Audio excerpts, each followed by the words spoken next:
What's up, everybody? I talked to the guy about the inlay I was doing in this blade, and we decided to move it to the pommel area instead of actually having it in the blade. So I'm going to go ahead and finish off this blade as far as the Hamon polish. I left a couple of steps out, and I want to get the most out of it that I can. So what I did was run it through 2 good cycles of vinegar and just knock the oxides off from each cycle. And right now I'm going to give it a quick rub down with 2000 grit sandpaper on each side. Just a light rubbing.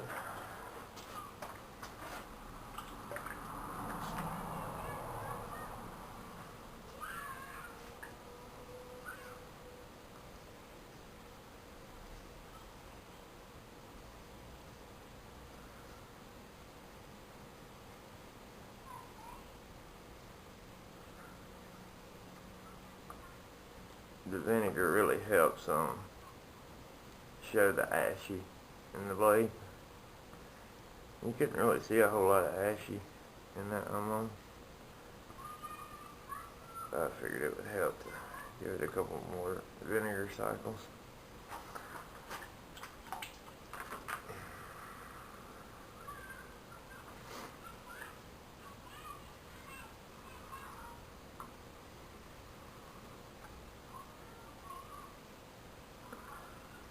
And I can tell it's helped already. Big time.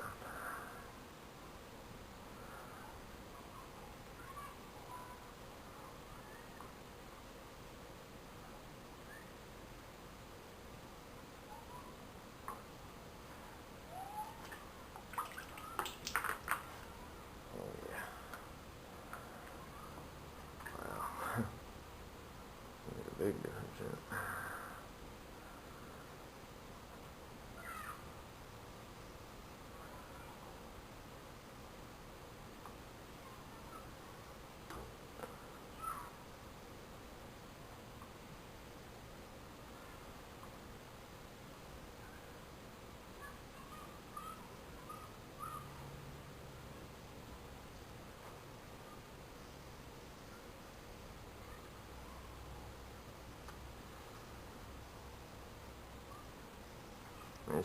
This is a piece of 1/4 inch by 1 inch steel flat bar. I like something that has a good solid surface with no give in it. Do my sanding with, as opposed to my rubber block for doing the braided powders and stuff, or rubber block for convex edges too.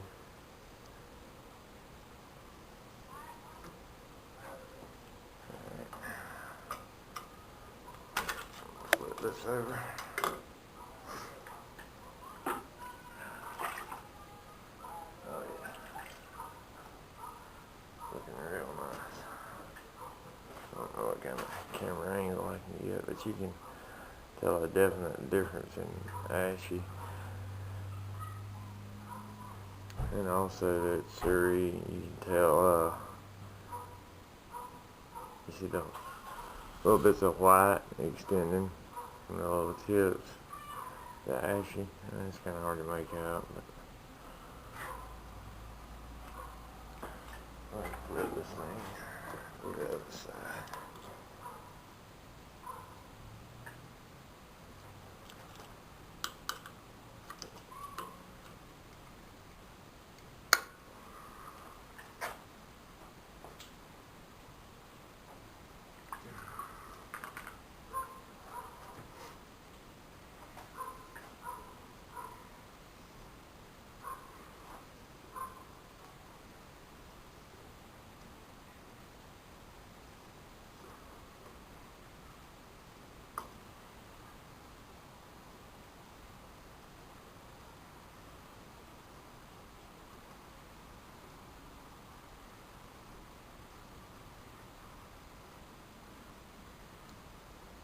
Incidentally, when I knock the oxides off between the etches.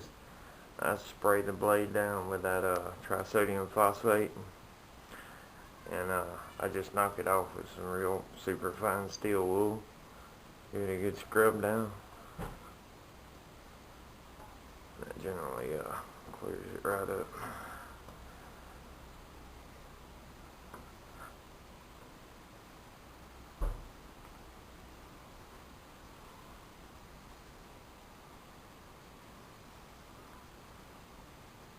It's gonna be a badass blade when I get done. Sure do want to keep it myself.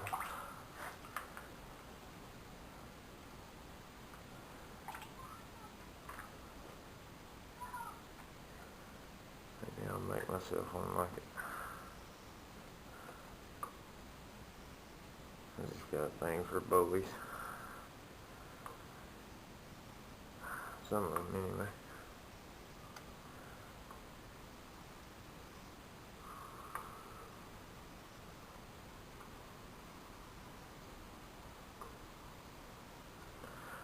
A good, really good Hamon can really add to the attractiveness of a blade, in my opinion. Almost as much as a good Damascus pattern. So Hamon's really fascinating when it's a good one to look at, in my opinion.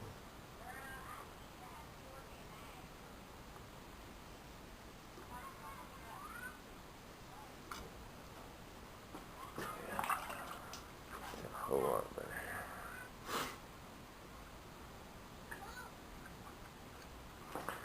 Alright, I got those oxides knocked off. I'll be back in just a second.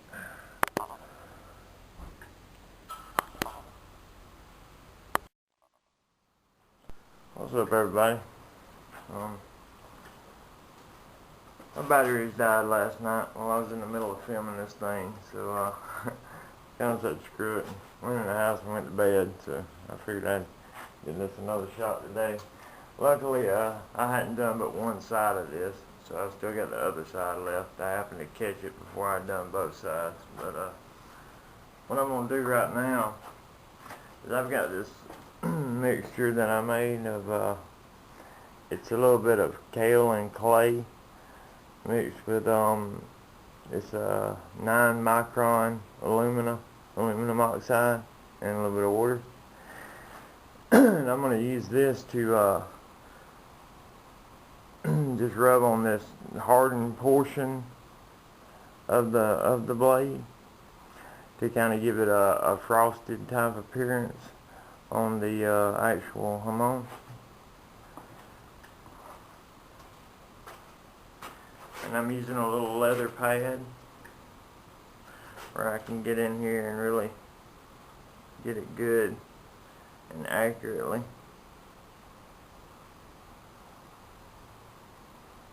Where I don't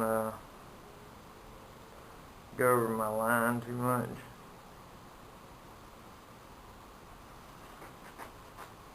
This is kind of a little time consuming.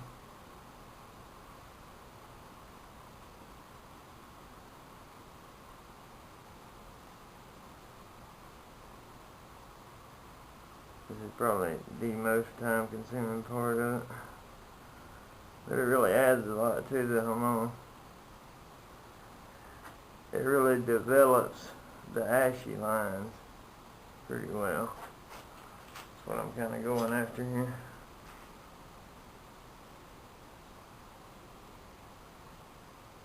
I want to try to use a lot of control while you're doing this.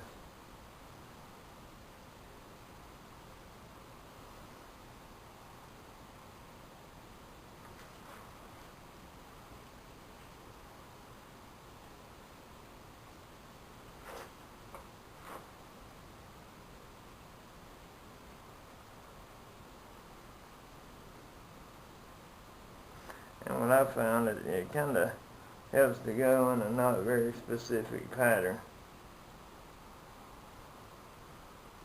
That helps the frosted appearance, rather than if you went in like straight lines or anything like that.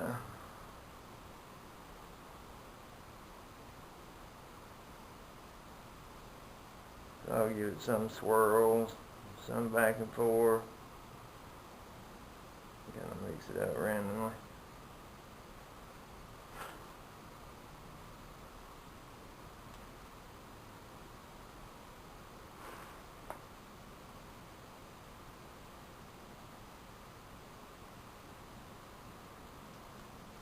I used to use just my thumb for this, but after a while it gets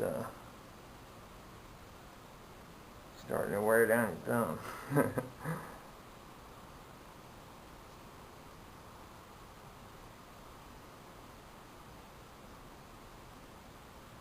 And try not to cross your actual Hamon when you're doing this step.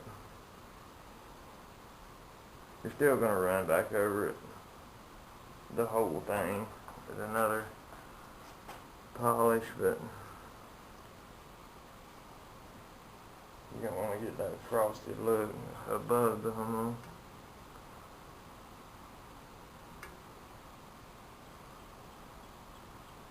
This other side was a lot easier to do and videotape at the same time.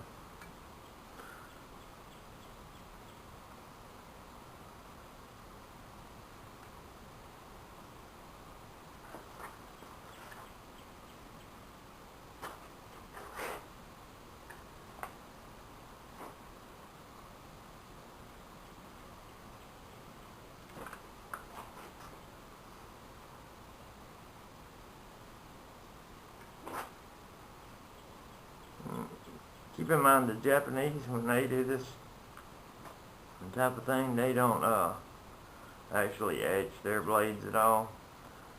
They use water stones only to polish it. It's specific kinds of water stones to accomplish specific tasks. But the differential abrasion qualities of those stones are what makes the Hamon show on their blades. That's why you never see like Japanese sword polishers doing any kind of etching or anything, if you're wondering.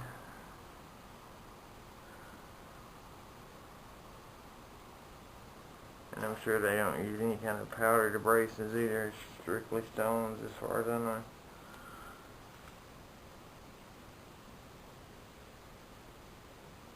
They put a lot of time into it. A whole lot.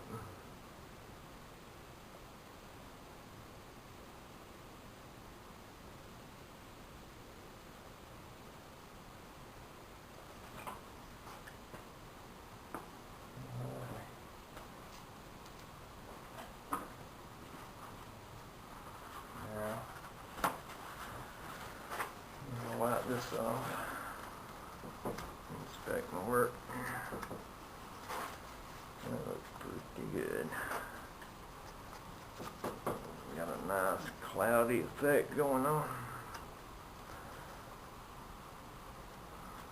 Now,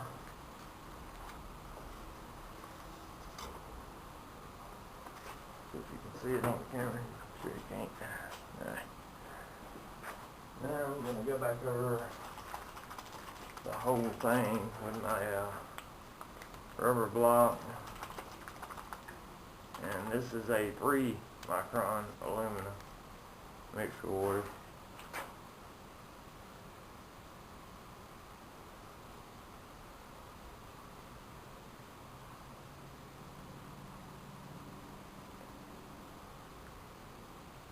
And none of this any part of this whole blade will be polished down to a 3 micron level. It's just that using different grades of high grit abrasives like that highlights different parts of this Hamon in such a fashion that it looks good to my eyes. You know, everybody's different though. Everybody has their own taste. And there's tons of different polishing methods for this. It's kind of what I like, what I've came up with myself.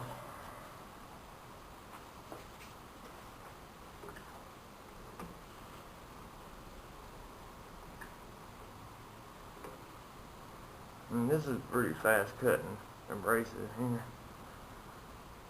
You can see it's turning dark already on the blade. Metal particles. And really, for that high of a grit, that's pretty good.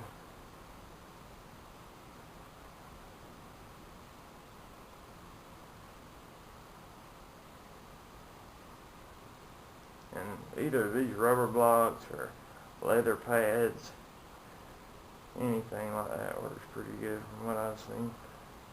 I like the leather for certain things and the rubber for certain things.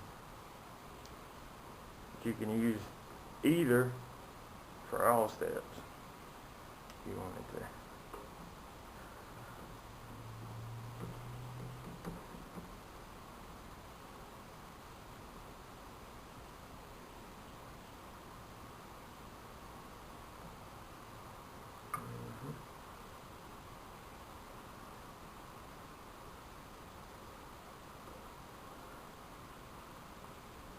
Looks like there's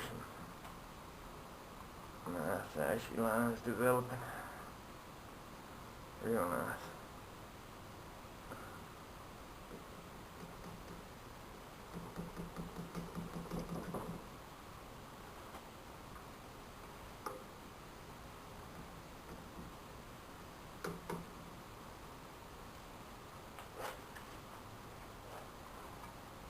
Yes.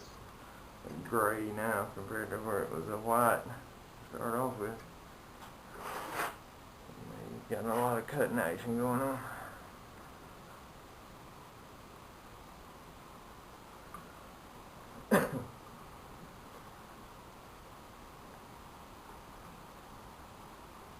You see, this abrasive is too high of a grit to completely erase that frostiness that I put on the actual hardened portion.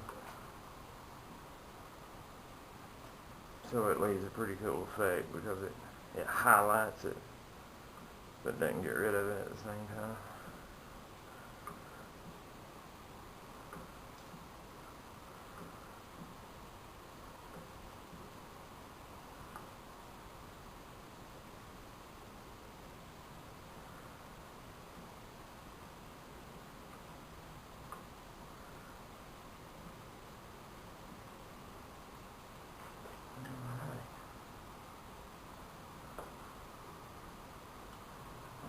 So I'm going to get this all cleaned up, and I'll bring it over here to the light where you can maybe see it a little bit better, and I'll show you what the final product looks like.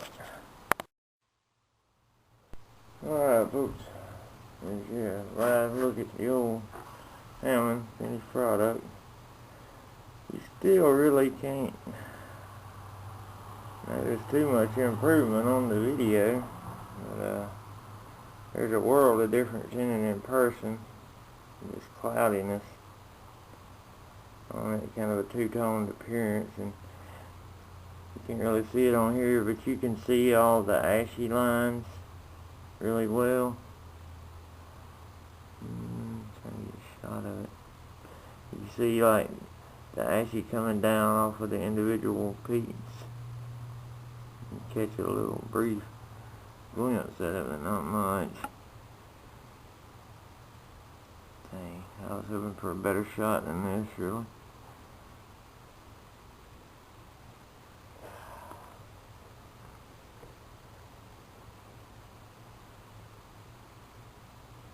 You can barely make it out. Well, it's 100% better in person than it was.